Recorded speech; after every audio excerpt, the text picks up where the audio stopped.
Hello everybody. So today we are going to discuss the next chapter, water. The first part, water, first part. So you are all of aware the need of water in our everyday life. Without water we cannot survive. Without air we cannot survive. Without water we cannot survive.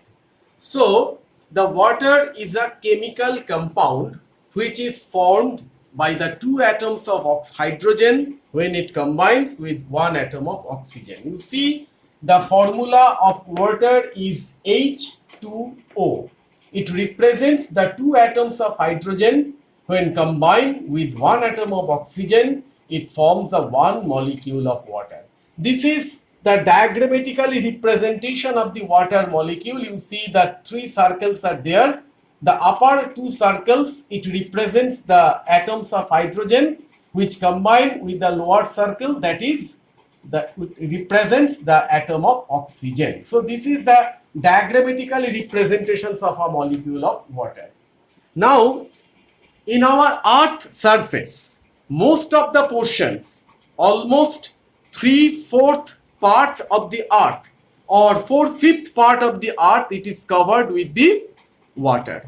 And this 4/5 part of the earth which is covered by the water, out of this total water which is present in the earth surface, 97% of water you can find it out in the oceans and the sea.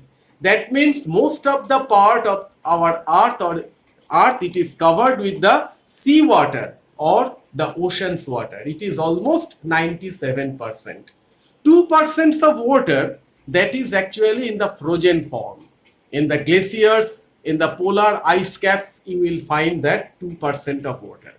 And the rest 1% of water, it is actually available in the form of river, lakes, underground water. So you now understand that the total water present in the earth surface, 99%, more than 99% of water, it is not fit for our drinking purpose.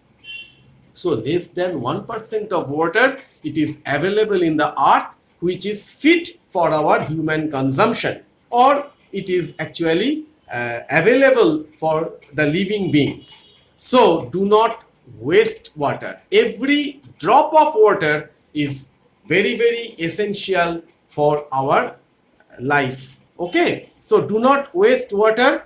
And you see that what I told you, nearly 4/5 part of the earth's surface is covered with water, and out of this 97% of water in the earth crust, it is in the forms of the oceans and the seas. 2% in the form of the frozen form of the water, which can be found in the glaciers or the polar ice caps, and only 1% of water, it is actually available in the form of river, lakes, underground water, etc. So this 1% of water, actually less than 1% of water, it is fit for the human consumption. Now, earth surface, these are the sources of water which you can found. Next, you can find the water in the atmosphere also, in the form of vapor, in the form of mist, in the form of clouds. And you can find water in the living organisms. You see the human blood. Human blood, 90% of the human blood, it is nothing but the water, and the rest 10% of human blood, it contains the different kinds of the blood corpuscles, RBC, WBC, platelets, and others are there, plasma, etc. So 90% of the human blood, it is actually the water is there. But in the total human body, 70%, 90% is the presence of water in the human blood, and the total human body, 70% of water is there. And you see that in case of fish, 67% of water is present. In the different plants, 67% water is present in fish, 60% in the plants. In the body of elephant, 80% of water is there. and you can find the water in the fruits, in the different kinds of the food grains, and in the vegetables. But the percentage of water, it is different in the different food grains and the different vegetables. I am going to discuss this one. You see the dry grains like wheat, rice, pulses, only 3 to 4% of water are present. So these are termed as non-perishable food items. Why? Because if any food items contain less than 14% of water, it is termed as the non-perishable food items. The dry grains like wheat, rice, pulses, these are the non-perishable food. But you see in tomato, 95%, watermelon, 97%, egg, 75% of water is present. So the percentage of water is more than 14%. So this kind of food items, tomato, egg, these are the perishable food. Okay.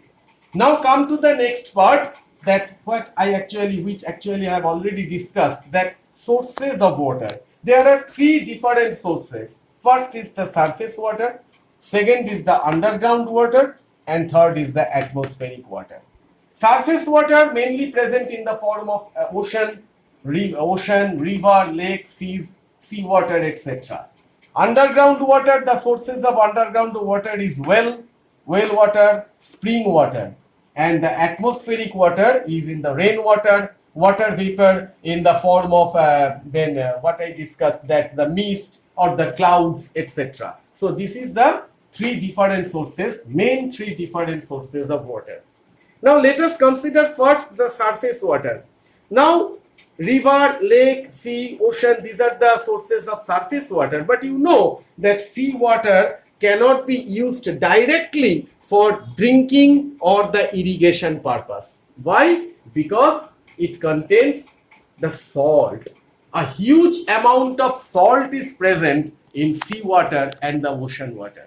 So you can say that sea water or the ocean water, these are saline water, because a huge percentage of salt is present, and that's why it is not used directly for the drinking purpose or the irrigation purpose. If the amount of salt is more, it is not feasible to use for the irrigation purpose, because plant cannot survive if the excess of water is there. The human body also cannot survive if you take much more water, much more salt within your body.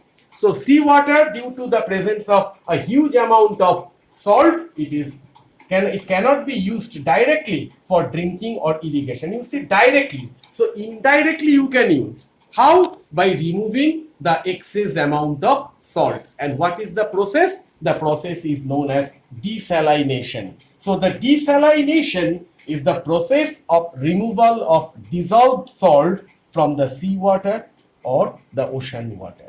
So today up to this much. Next day we will discuss about the water cycle.